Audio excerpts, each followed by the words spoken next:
போய் வரன் கருப்பசாமி போக விடை தரும் என்று போய் வரன் கருப்பசாமி போக விடை தரும் என்று அடுத்த வருஷத்துக்கு அன்புடனே வரேன் என்றார். அடர்ந்த மலை காடு அது ராக்கருக்கு வீடு பழமோதிரும் சொல்ல நாம் பார்க்க போறேன் மெல்ல.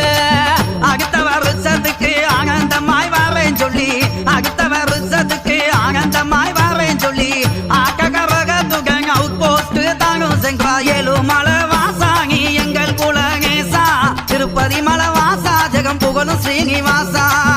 அவுட் போஸ்ட் பக்கத்திலே அம்பலக்காரர் மண்டபத்தில் அவுட் போஸ்ட் பக்கத்திலே அம்பலக்காரர் மண்டபத்தில் அழகுமலை மாயழகன் ஆனந்தமாய் பள்ளி கொண்டார். அனந்தமலை காடு அது ராக்கருக்கு